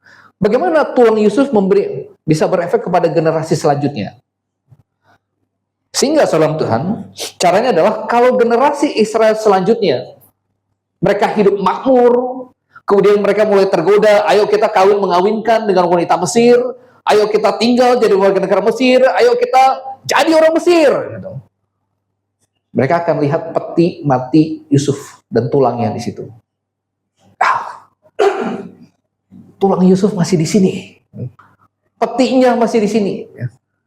Kenapa belum dikuburkan? Karena Yusuf berpesan bahwa ketika orang Israel keluar, nanti Allah mendapati janjinya, maka tulang belulangnya juga akan dibawa keluar dan dikuburkan di tanah perjanjian. Itu memberitahu pada generasi selanjutnya. Kalau mereka mau mulai ngaco gitu, oke, mari kita kami mengawinkan ke orang Mesir. Ingat, ya, kita tidak akan di sini terus. Ada kalanya suatu saat nanti Tuhan akan bawa kita keluar dari Mesir ke negeri yang Tuhan janjikan. Oh, mereka jadi diingatkan, oh ya, Mesir bukan rumah kita. Ya. Kita numpang sementara. Ya.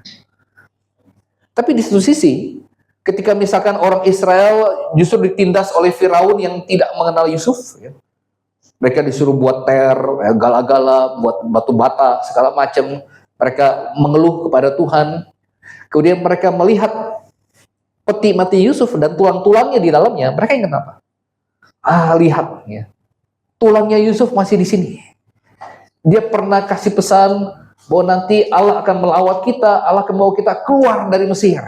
Dan kita bawa juga tulangnya keluar. Wah, itu memberikan apa? Memberikan penghiburan. Ya. Memberikan penghiburan. Ya. Kita menantikan waktu Tuhan melawat kita. Kita tidak akan selamanya disiksa di Mesir. Kita akan dibawa keluar dari Mesir. Oh, mereka terhibur. Bahkan ya, pada waktu matinya pun Yusuf masih memikirkan looking after. Ya. Dia memandang apa yang terjadi dengan generasi selanjutnya. Ya. Ya. Ya. Waktu itu belum ada formalin ya. Dia dimumikan tapi tidak dikubur. Ya. Ya.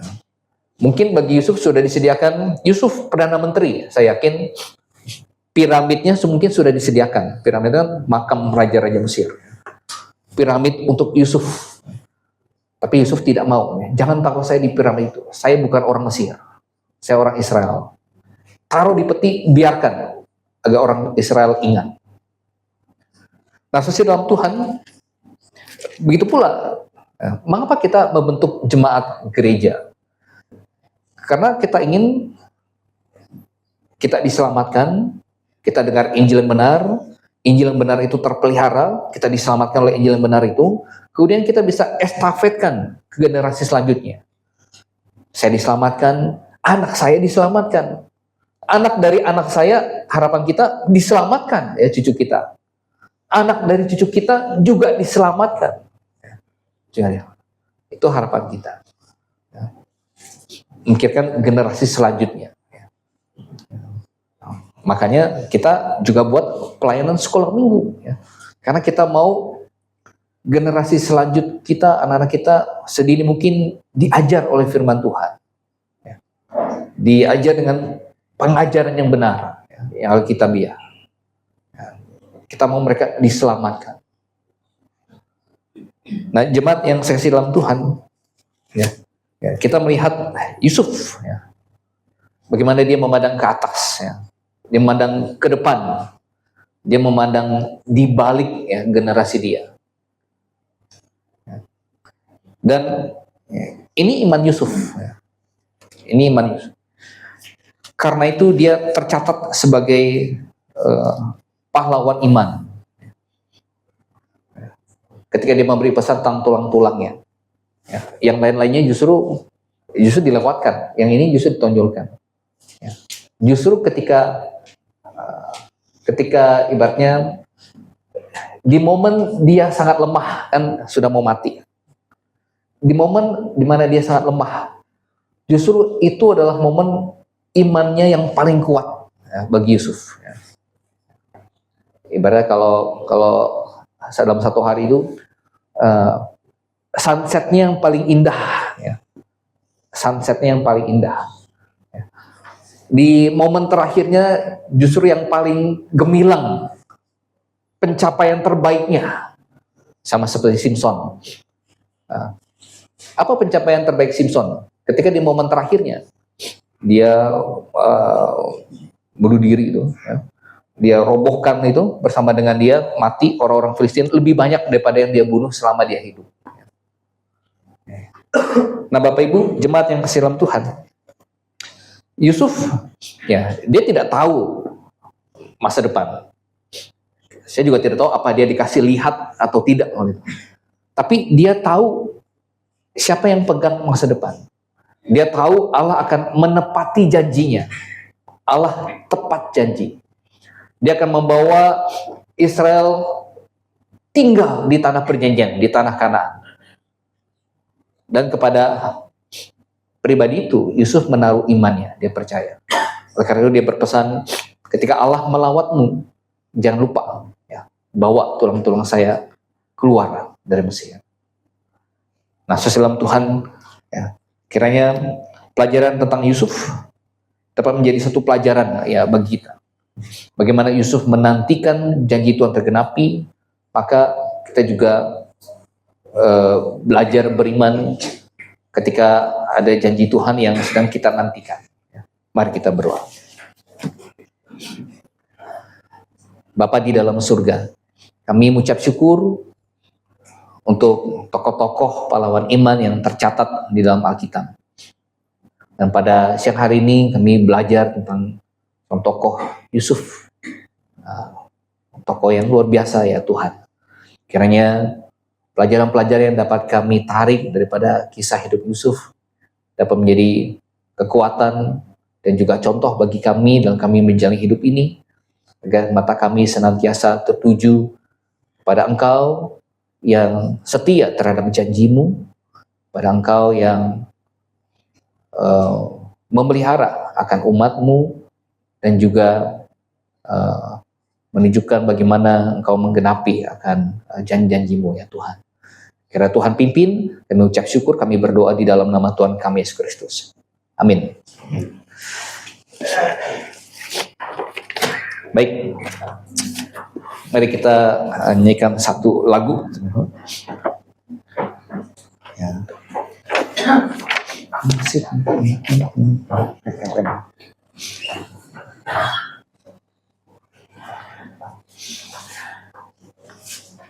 415 ya. Masih tetap janji Tuhan. 415.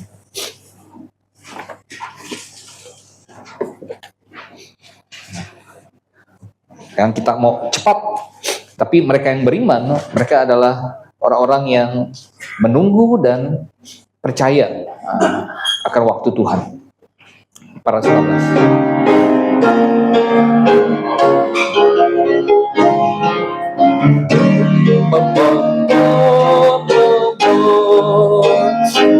Pertama, masih tetap janji Tuhan, walau yang lain runtuh, sabdanya yang dinyatakan, tinggal tetap teguh percaya, biarpun gunung pindah, langit bumi berubah, janji setia Allah kokoh selamanya. Pada Abraham janji, lihat ke angkasa, lihat ke angkasa, bagaikan kau bertebaran, telah keturunannya percaya, biarpun gunung pindah, langit bumi berubah, janji setia Allah kokoh selamanya. Walau di bawah Firaun, umatnya tertindih, namun kelak Israel pun masuk negeri yang dipercaya, biarpun gunung pindah, langit bumi berubah, janji setia Allah kokoh selamanya. Terus pegang perjanjian, terus pegang perjanjian, walau gulita, bagaikan bintang bercahaya, janji setianya percaya, biarpun gunung pindah, langit bumi berubah,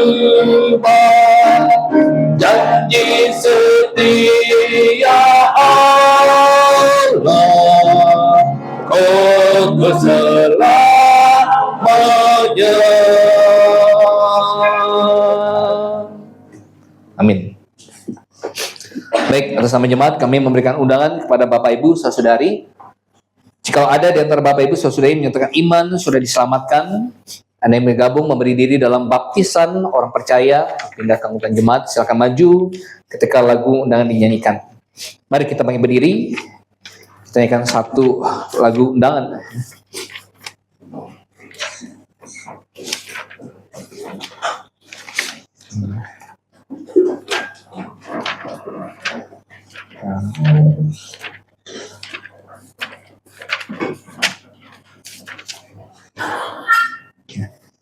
Nomor 164, jangan aku dilalui.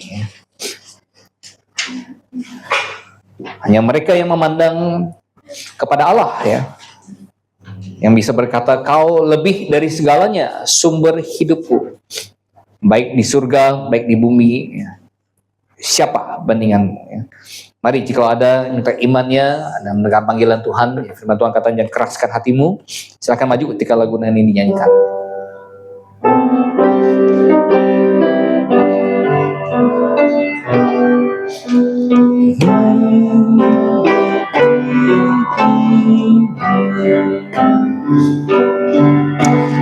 Jangan aku dilalui, aku berseru. Mari jika ada panggilan pertama, mari Anda mendengar panggilan Tuhan, silakan langsung datang. Aku iman Anda di hadapan Tuhan. Dan terus lalu Tuhan Yesus, aku berseru.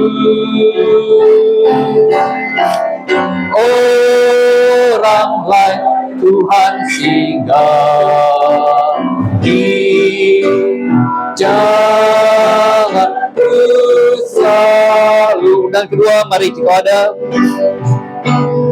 di depan tata rahmat-Mu, aku menyembah. Jadikan teguh imanku, Tuhan tolonglah.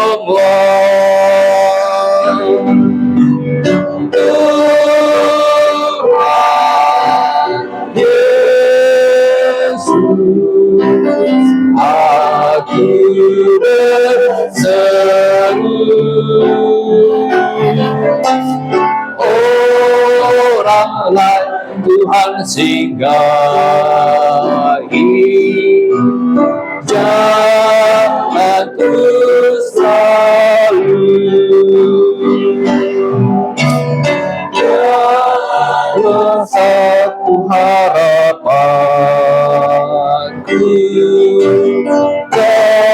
karuni. Mari jika ada iman sudah diselamatkan, bergabung beri baptisan percaya, mari dulu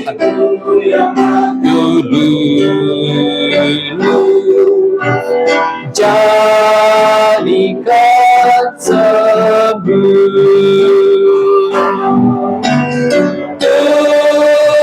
Tuhan Yesus, aku berseru. Orang lain Tuhan singgahi, jangan terus lalu. Panggilan terakhir, mari jika ada, kau lebih dari segalanya, sumber hidupku, baik di surga baik di bumi. Siapa bagimu panggilan terakhir. Apakah ada? Tuhan Yesus, aku berseru, orang lain Tuhan singgahi, jangan terus lalu.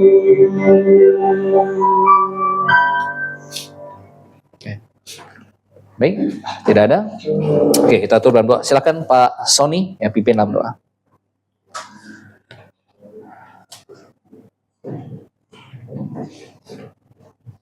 Kita berdoa. Bapa Surgawi, kembali kami mengucap syukur.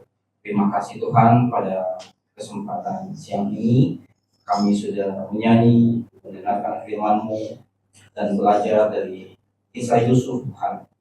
Kiranya Tuhan menolong ada hal-hal yang sudah disampaikan bisa menjadi motivasi kami Tuhan, menjadi alat-Mu di tempat di mana kami berada, dan tentu harapan kami sepanjang waktu yang masih Tuhan berikan dapat menjadi kesempatan untuk mendengar hati Tuhan. Terima kasih Bapa dalam surga.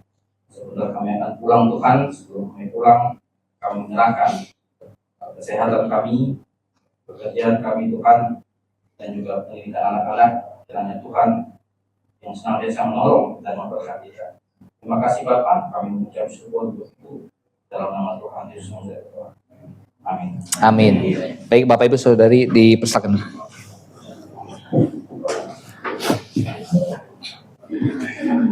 Baik, kita masuk ke sesi tanya jawab. Kalau ada pertanyaan dipersilakan.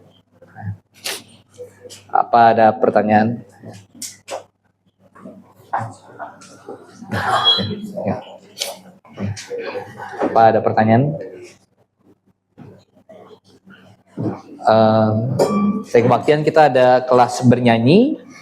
Kemudian untuk sekolah minggu dewasa, saya sudah koordinasi dengan Guru Injil Oka. Jadi kami akan bergantian di minggu kedua dan keempat ya. Minggu kedua itu saya, itu kita sedang eksegesis kitab Wahyu. Minggu keempat itu Guru Injil Oka nanti akan eksegesis kitab Yakobus ya. Nah, itu untuk sekolah minggu dewasa. Ya. Jadi terbuka bagi jemaat simpatisan kalau Anda mau ikut. Ya, baik, ada pertanyaan?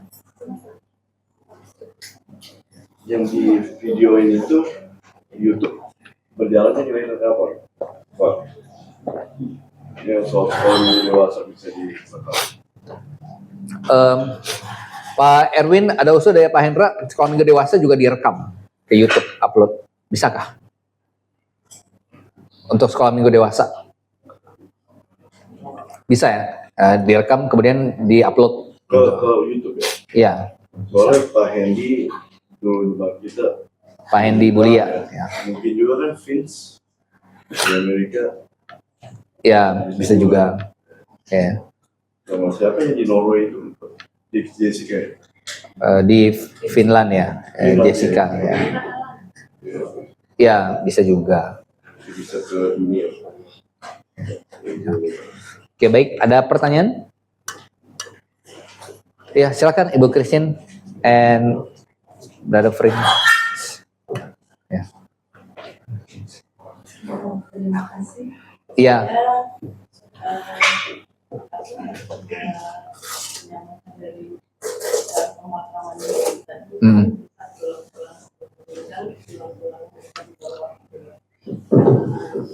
Nah, kebetulan ini dalam keluarga kami, kakak saya yang paling tertua itu dalam kondisi sakit panas. Dan selalu stadium 4. Dia berada jauh dari kami, sudah sekitar hampir 20 tahun berorientasi di Dallas. Nah, tapi kondisi yang seperti itu, dokter sudah memutuskan usia di 6 bulan ke depan. Nah, itu ya itu menurut dokter. Usia 6 bulan. Nah, sekarang kondisinya itu menurun dan itu. Nah, dalam permintaan dia tuh karena kondisi jauh ya, jadi anak-anaknya tuh satu pun nggak ada yang di sana, dan kami adik-adiknya di sini tuh semua nggak ada yang di sana, pokoknya dia sendiri dengan suaminya di sana gitu.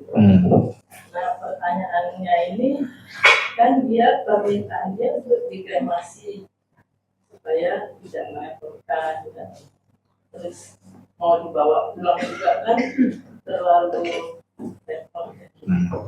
Nah, tapi kami adik-adiknya, anak-anaknya itu tidak setuju gitu. Kalau Anak-anaknya di Indonesia, iya.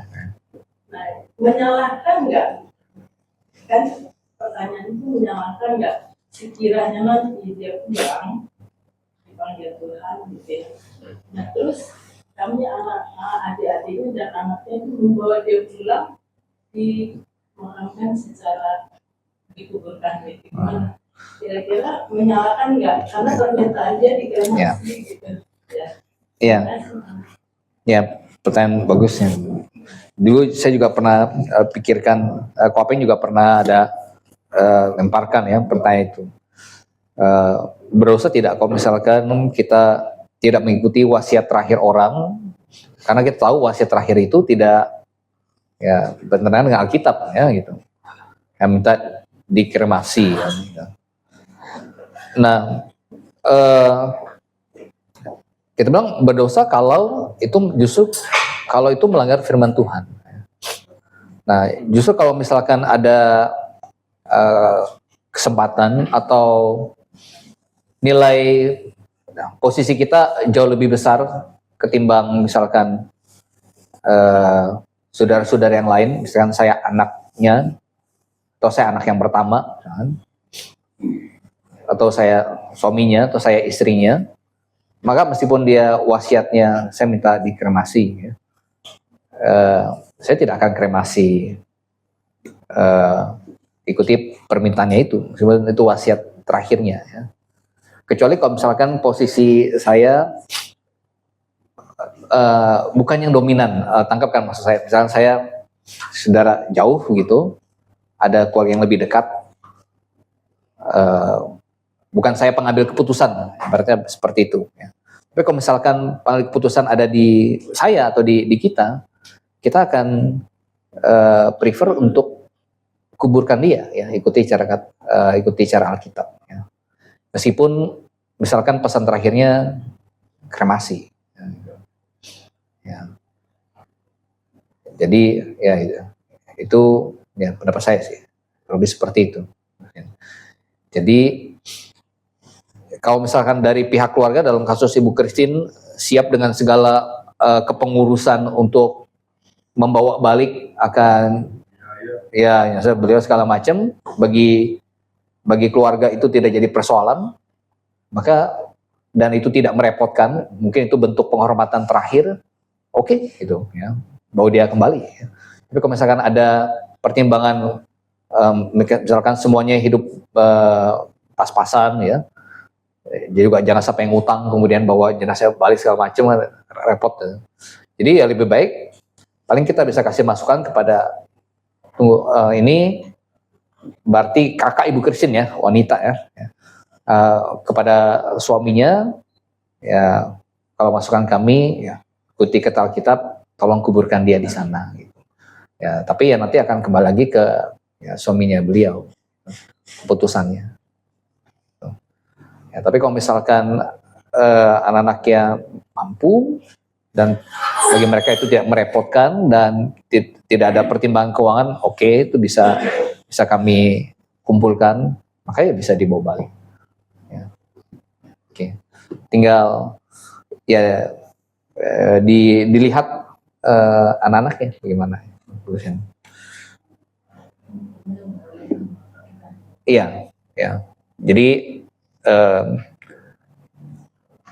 boleh tidak ikuti wasiat terakhir dia kalau itu bertentangan dengan firman Tuhan. Ya. Okay, Brother Vince, what do you want to ask? Oh, it's a question related to before about how you were talking about the, I'm trying to remember again. Oh, when Jesus was talking about the rich man going through the eye of a needle, a lot of people in a lot of other churches will say that it's being more figurative than actually literal. And I was wondering if there's any other part in the Bible where it actually kind of emphasizes that he is being literal, or if he's really trying to think how to say it. Because there's a lot of people online where they're saying that the Visigoths, like hundreds of years later, they actually expanded and changed the gates to where a lot of churches would use that metaphor instead of, if that makes sense. Sorry. Okay. About camel and needle. Yeah. Yep, correct. Yeah. Okay. Yeah.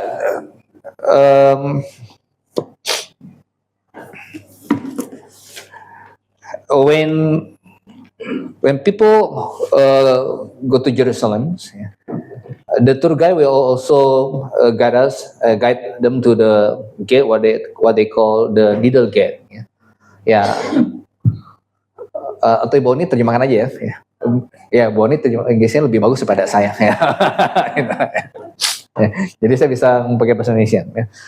Nah, ada yang ya cerita waktu mereka tur ke Yerusalem, ada tour guide-nya bawa mereka ke gerbang gerbang jarum ya. Nah ini yang dimaksud oleh Yesus bahwa untuk masuk ke gerbang itu maka seseorang harus menundukkan dirinya kayak semacam bungkuk begitu baru bisa lewat. Nah itu orang apalagi unta. Ada komentator Alkitab yang menafsirkan seperti itu. Tetapi saya oke. Ya. Oh ya, oke. Ya.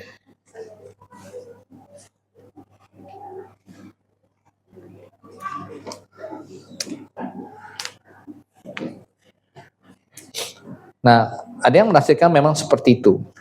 Tetapi kalau jarum, lubang jarum di situ mengacu kepada gerbang itu adalah figuratif untuk gerbang di sana yang namanya lubang jarum, itu masih memungkinkan. Ya. Jadi ya mungkin agak perlu bungkuk ya, atau kalau untanya kecil ya masih anak unta mungkin dia bisa lewat. Ya. Tapi di sini Tuhan Yesus bilang murid-muridnya bahkan yang mengenal wilayah itu berkata, kalau gitu mustahil Tuhan, ya, mustahil. Ya kalau orang bisa, kalau ya ada yang bisa lewat lubang jarum itu. Ya. Nah ini mengindikasikan bahwa kalau mustahil, berarti bukan mengacu kepada gerbang yang namanya lubang jarum itu, karena itu masih memungkinkan, still probable. Ya. Tapi ini impossible. Jadi saya lebih percaya ini mengacu kepada ya lubang jarum is literal ya, lubang jarum itu ya, secara literal. Nah itu baru mustahil. Ya. Nah mustahil orang kaya, orang miskin atau orang apa bisa masuk surga tanpa lewat Tuhan ya, tanpa dia dilahir barukan.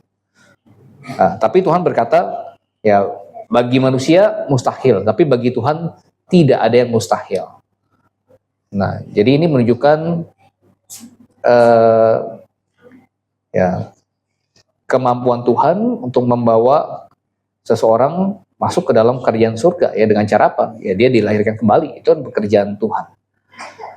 Nah, oleh karena itu saya percaya lubang jarum itu lebih mengacu pada lubang jarum literal ya.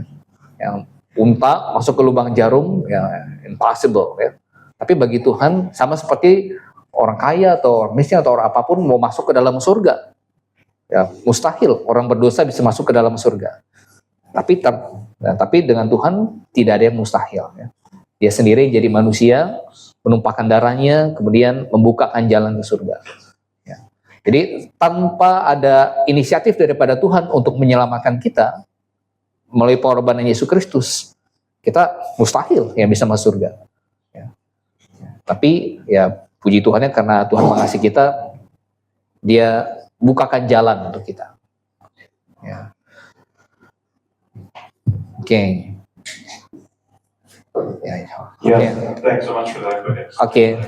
So for I myself, I believe it's literal. Yeah. Oke, baik. Good questions, Brother Vince. Apakah ada pertanyaan lainnya? Iya, Pak Sony, silakan.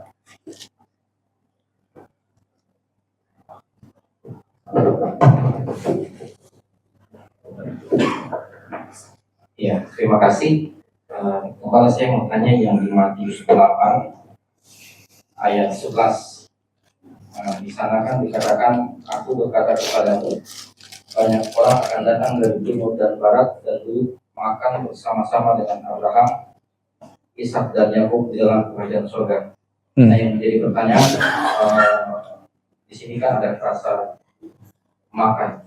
Apakah di bahasa aslinya itu makan? Karena kalau saya lihat di bahasa Inggrisnya itu duduk bersama atau seperti apa gitu untuk ke bahasa asli.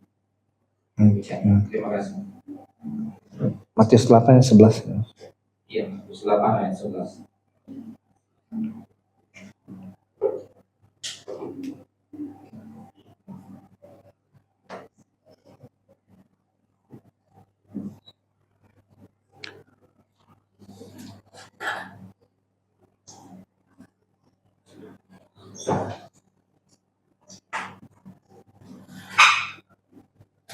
Iya, dalam tidak ada kata makan ya. Duduk bersama dengan Abraham, Ishak dan Yakub. Ya, tidak ada kata makan di situ. Ada satu ayat lagi. Coba kita bandingkan dengan yang di Lukas ya.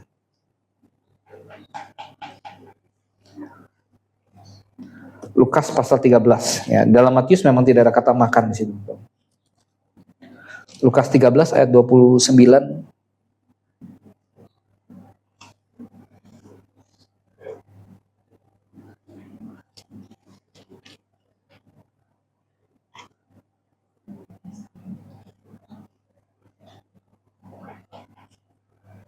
Iya, sama itu juga duduk ya.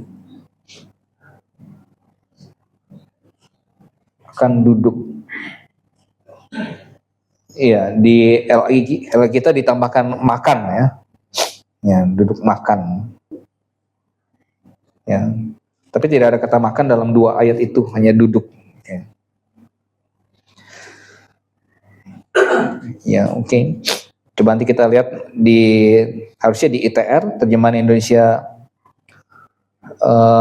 yang sedang digarap di Grave Lectio Receptus, harusnya tidak ada kata makan nanti. Akan duduk bersama-sama dengan Abraham, Ishak dan Yakub dalam kerajaan sorga ya. Ya meskipun kita juga percaya dalam kerajaan sorga maju pada kerajaan 1000 tahun. Dalam kerajaan sorga masih bisa makan ya, masih sama. Jadi seperti itu Yesus menggunakan tubuh yang barunya makan ikan bakar ya. Makan ikan. Jadi nanti dalam kerajaan 1000 tahun orang-orang yang menakan tubuh rohani pun masih bisa makan, meskipun makan bukan lagi satu kebutuhan untuk hidup ya. Ya. Karena masih ada buah kehidupan.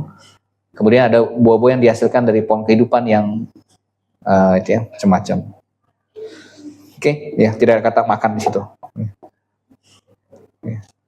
Baik, ada pertanyaan lainnya? Oke, kalau tidak, waktu yang kita sampai di sini. Saudara Ben, Fail, dan Peter sudah pergi ke Lampung, jadi kita doakan semoga kuliah mereka lancar di sana, ya, cepat selesai dan bisa kembali lagi ya. Bersama dengan kita. Oke, tidak ada halnya. Oke, selamat hari Minggu dan selamat siang semuanya. Siang, Pak. Ya.